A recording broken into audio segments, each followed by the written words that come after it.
Morning to you, or shall I say thank God it's Friday. It's a beautiful Friday morning, and I welcome you to another amazing time with us, your integrity station, your favorite radio station in the southwest of the country, Splash 105.5 FM. We're reaching you live from the big barren city called Ibadan, the capital of Oyo State. I hope you had a restful night.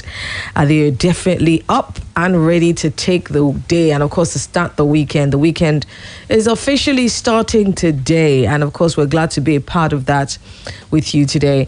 I'm Ronke Giwa Onafuwa. I'll be your host this morning on your favorite breakfast show, The Morning Splash. The Morning Splash is officially kicked off. It's the weekend, and we've got quite a few things packed in The Morning Splash. We've got straight from the dailies, which is kicking off right now. And then, of course, we've got some sports in there for you at 7:30 all the way until 8 o'clock. At 8 o'clock, we've got what we call the Breakfast Gang Show. That's right, where your favorite breakfast hosts on Splash come together at 8 o'clock and look at the top stories of the week. All right, so make sure to join us then, because you get to contribute, you get to comment, share your contributions, which is something you may not be able to do right now on this edition of Straight from the Dailies, as of course we just bring you the headlines just as a teaser for what is to come later at 8 o'clock. So make sure to sit tight, relax. There's so much to enjoy, so much to learn from today's edition of The Morning Splash. And I'm really excited to be here with you. All right, let's kick off with some of the headlines in the papers this morning. All right, if you're awake and I've been searching to find out what is happening in the country this morning, I've got the headlines making front page in the newspapers this morning for you. From the Tribune newspaper, where we're going to start. Southwest has paid 3 billion naira as ransom to kidnappers in 2 years. This is the Are Ona Kakanfo of Yoruba land, Iba Gani Adams, has said that the Southwest region has paid about 3 billion naira as ransom to kidnappers in the last 2 years. Adams stated this on Thursday at the Southwest Security Stakeholders Conference organized by the Southwest Security Stakeholders Group with the theme Stemming the Tide of Insecurity in Southwest Nigeria, a criminology therapy held in Abeokuta, the Ogun State capital. It disclosed that no fewer than 200 lives were lost as a result of insecurity in the region in the years under review. Adams noted that if the leaders fail to act on the development, the region may record the same incident being experienced in the northern part of the country. He appealed to the federal government to consider regionalism as a way out of the present situation in the country. There's a need for self-government or regionalism in the country, he says, where governors would control the police and other security architectures of their states. He also said at every point in time in the region, insecurity has reached an alarming rate, and there is the need for us to take drastic action towards ending the prevailing scourge, he said. All right, what are your thoughts on this? I mean, it's quite alarming. I mean, paid to the tune of 3 billion to kidnappers. I mean, that is an industry.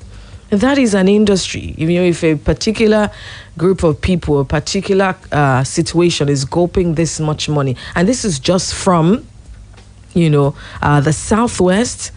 I mean, this is an industry, and I really do hope that we're doing more than just paying lip service to stemming or killing, this menace of kidnapping, because if it just is from the Southwest alone is scoping 3 billion, that is an industry. It's no longer it is an industry, and I hope that it's treated so as a bad, cancerous industry that must be dug out by all means. It should be that serious. I mean, but what are your thoughts on his suggestion of regionalism?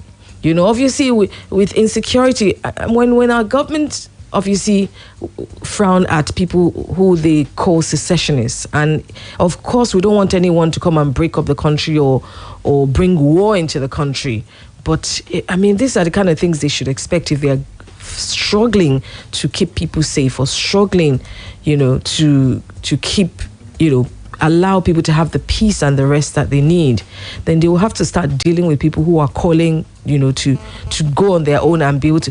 Oftentimes we think we're able to do the job of the president. We think we're able to do the job of president. It seems easier from when we sit. And I think that's where someone can just come up and just say, look, let's start our own country. Let's start our own state, because obviously I can do a better job than you. We know it's obviously not that easy. We know it's obviously not something that, by being armchair critics we can take a hold of. But at the end of the day, the government must be seen to do more than just say we discourage anyone that's involved in kidnapping. We must do more than that. All right, let's move on and take more headlines from the Premium Times. EFCC releases detained ex-governor on bail. And I think there's another story on this as well. Ex-governor, this EFCC has granted bail to former governor of Abia State, Theodore Orji, earlier arrested by operatives of the Anti-Corruption Agency on Thursday. Mr. Orji was granted an administrative bail after facing hours of interrogation at the EFCC headquarters in Abuja at about 9 p.m. on Thursday, sources familiar with the case told a reporter. In the meantime, I believe that I saw something in the Punch when Dibu was taking this personal, the arrest of Theodore Orji. Yes, it's in the Vanguard actually, and it says Theodore Orji's arrest at Abuja Airport insult to Ndigo. It says the coalition of Southeast Yoruba, I beg your pardon, Southeast youth leaders on Thursday condemned the arrest of a former governor of Abia State, Senator Theodore Ahamefula Orji, at the Abuja Airport by the officials of the EFCC, that is the Economic and Financial Crimes Commission. Orji was intercepted at about 10 a.m. in the morning and brought to the headquarters of EFCC at Jabi, Abuja, for continuation of his interrogation. Explaining the reason for the interception, the commission said Orji was arrested over his refusal to abide by the bail conditions given to him by the agency. A source confirmed to the newspaper that the former governor refused to return his international passport, which was deposited with the body after he used it to travel to Dubai for medical attention last year. The source said the former governor also declined to turn himself for further questioning upon return from the Arab country, thereby forcing the anti-graft agency to put him on its watch list. He has been under investigation over alleged misappropriation of state funds worth 55 billion during his tenure as governor of his state.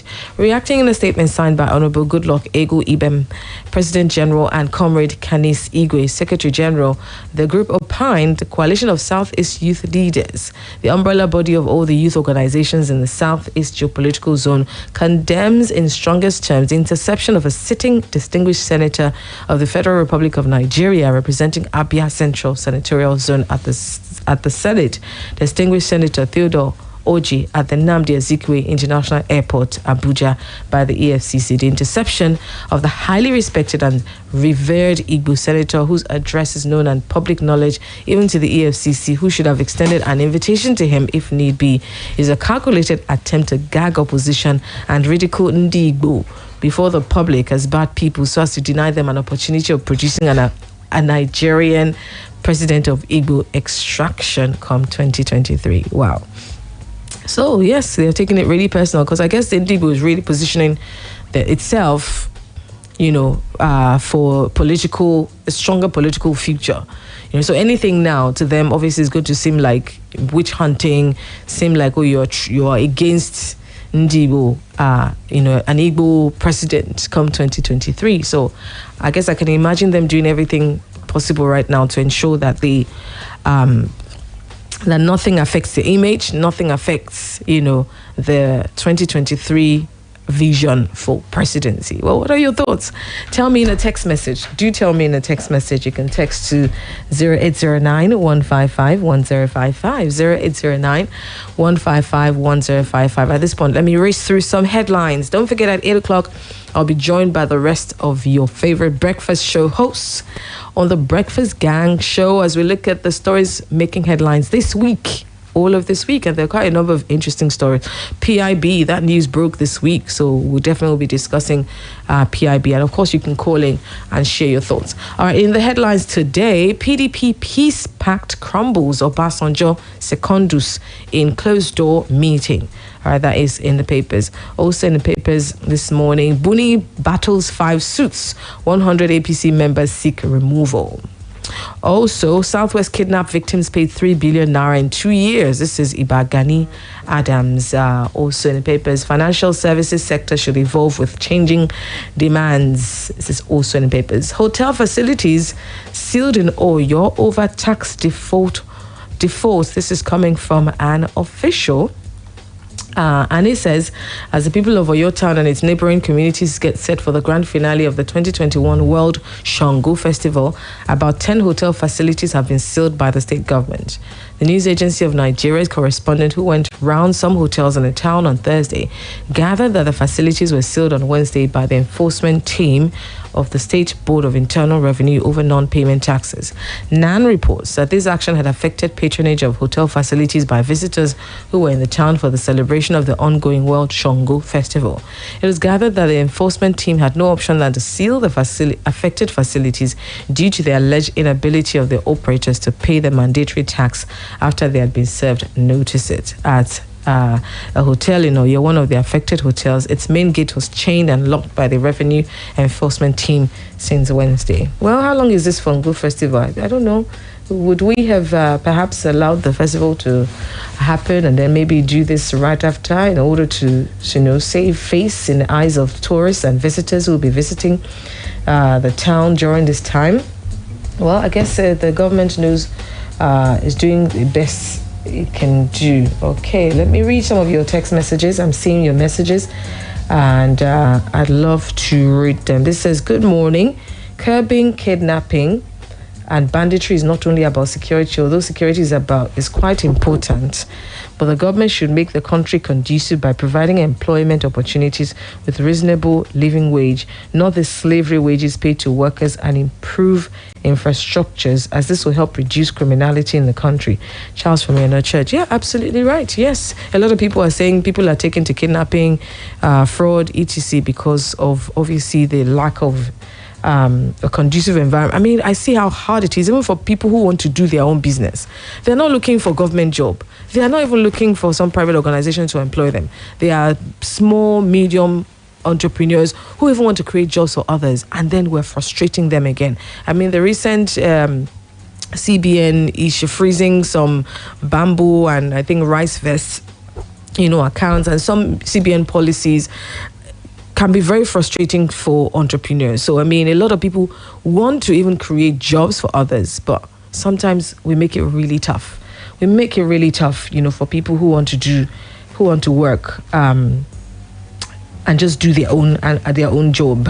All right, let's see. This text here says, okay, I've taken this. Thank you, Charles, by the way. I appreciate that. Oh, sugar, I don't know where that text went. I apologize. Okay. All right, let's take more headlines. Let's take more headlines from the Punch newspaper. Hoodlums rob POS operator of 4 million naira, burn corpse, kill Uber driver. Also in the papers this morning, okay, as I round off, from the Vanguard newspaper, Hush Puppy, court declines expert motion to stop Abba Kyari's extradition. All right, so that's also in the papers this morning. All right, let's take a quick look at the Tribune very quickly. EFCC arrests ex-Abia Governor Oji at Abuja Airport. At Anambra 2021, INEC lists Soludo as APGA candidate. Buhari moves to retrieve 368 grazing reserves in 25 states. All right, more to come at 8 o'clock when I'll be joined by Charity Jerome and Oluwaseun Omoakinla on the Breakfast Gang Show. So join us then where you'll be able to share your thoughts and contributions. I'm Ronke Giwa Onafuwa. Enough from me for now, as our sports team will be coming in at 7:30 to bring you updates from the sporting scene. So don't go away. Once again, a good morning. Splash FM 105.5. When you haven't used your SIM for quite a while, you start to worry. You start to calculate the last time you recharged. or the last time you got a call on that line, or a credit alert, or even just a flash. But thanks to Glow Always On,